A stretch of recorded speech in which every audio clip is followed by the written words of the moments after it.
Hai, assalamualaikum warahmatullahi wabarakatuh. Kembali lagi sama aku Anissa, salah satu WHV holder. Alright, makasih banyak yang udah nonton video aku dan mohon di subscribe channel aku.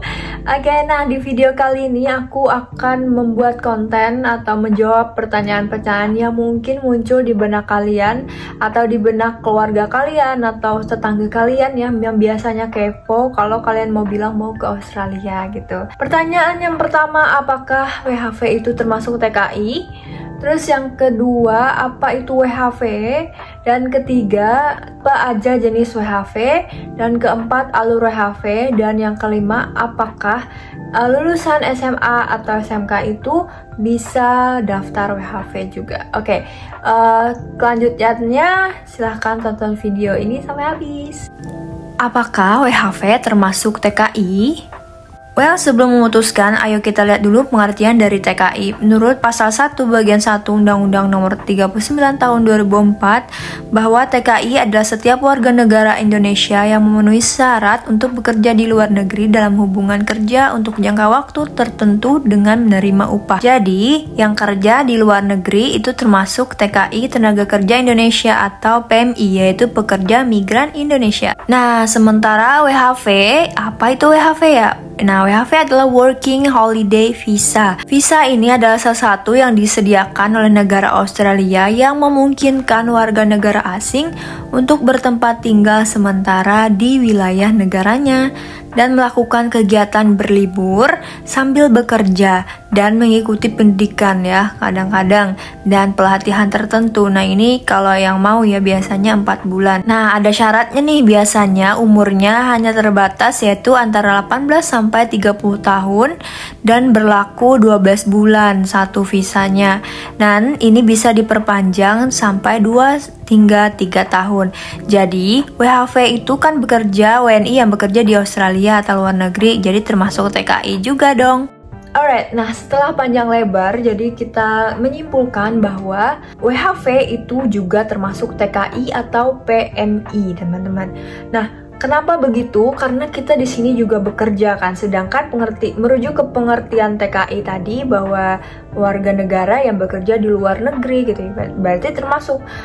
Tapi kalau kalian nggak mau bekerja juga nggak apa-apa, kalian bisa ngambil course yang kayak 4 bulan kayak gitu waktunya, terus bisa travel keliling Australia yang super luas ini juga silahkan. Nggak ada tuntutan agensi atau apa-apa, jadi semuanya terserah kalian.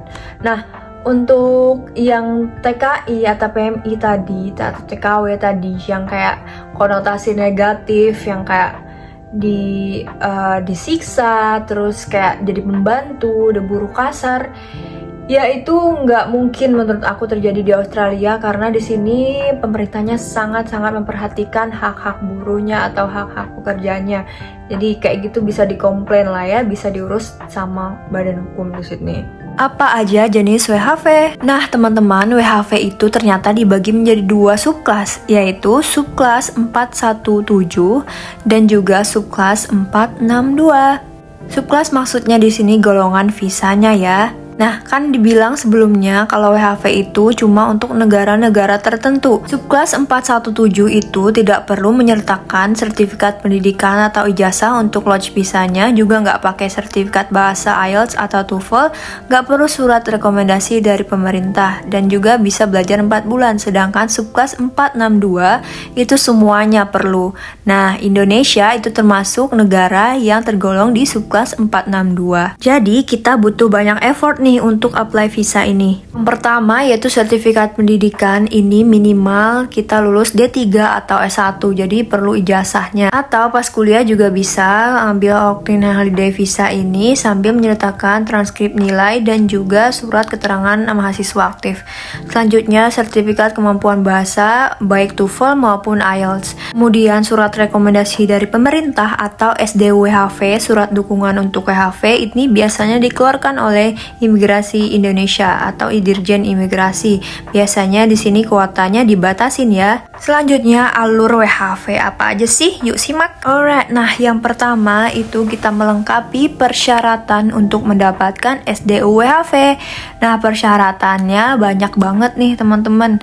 Yang pertama ada fast foto, ini ukurannya 4x6 dan belakangnya putih, terus paspor, EKTP, ijazah, SKCK, sertifikat TOEFL atau IELTS, bank reference bahwa kita punya uang lebih dari 50 Audi, surat keabsahan dokumen. By the way, untuk detail video tentang persyaratan SDWHV aku jelasin di video selanjutnya. Alright, nah kalau udah selesai semua kalian siapin, tunggu aja waktu pembukaan SDWHV-nya. Biasanya diumumkan di Instagramnya Dirjen Imigrasi, biasanya 2-4 kali dalam 1 tahun. Alur selanjutnya kalian akan senang karena dapat SDWHV, alhamdulillah. Nah biasanya 1 minggu setelah war ya. Oke, next selanjutnya adalah mentranslate dokumen penting untuk lodge visa. Yang aku translate ini adalah KTP, akte, ijazah, kemudian SIM,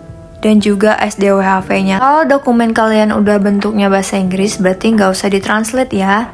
Alright, nah selanjutnya step yang kelima, bikin IMI account. Ini gampang kok, tinggal pakai email dan bikin password. Register akunnya di website resmi Imigrasi Australia. Selanjutnya alur yang keenam yaitu melodge visa atau daftar visa WHV. Nah, ini ada alternatif lain, biasanya ada yang MCU duluan atau medical check up. Medical check up ini hanya tersedia di beberapa rumah sakit tertentu. Oke, nanti aku jelasin ya detailnya. Nah, ini lanjut. Kalau yang pertama tahapnya kita daftar visa terus bayar lalu MCU, terus yang kedua bisa juga MCU lodge visa terus bayar. Setelah semuanya selesai tinggal tunggu granted. Kalau kalian udah dapat granted, kalian akan dapat surat dan selanjutnya go Australia. Selanjutnya adalah bisakah lulusan SMK atau SMA nih daftar WHV? Well, merujuk ke jenis-jenis WHV, persyaratan WHV, karena Indonesia pakai subclass yang 462, berarti yang lulusan SMA dan SMK itu nggak bisa ikut WHV atau nggak bisa daftar visa ini. Nah, kalau kalian yang dari Indonesia, lulusan SMA atau SMK yang mau bekerja di sini, kalian bisa alternatifnya kayak banyak orang yang ngambil visa student di sini, tapi banyak juga persyaratannya di situ dan hak-hak bekerjanya nggak sebebas WHV, yaitu kalian cuma boleh bekerja kalau nggak salah 24 jam dalam 1 minggu, dan itu ya sangat sedikit lah ya menurut aku. Well, that's it. Thank you very much teman-teman udah nonton video ini. Nah, video kelanjutan detail-detailnya tentang persyaratan WHV dan lain-lain akan aku jelaskan di video selanjutnya yang akan tayang mungkin setelah video ini. Terima kasih sudah nonton video ini dan semoga sehat selalu. By the way, sekarang sedang puasa ya, Ramadan. Selamat menunaikan ibadah puasa dan bye-bye. See you di next video. Cheers.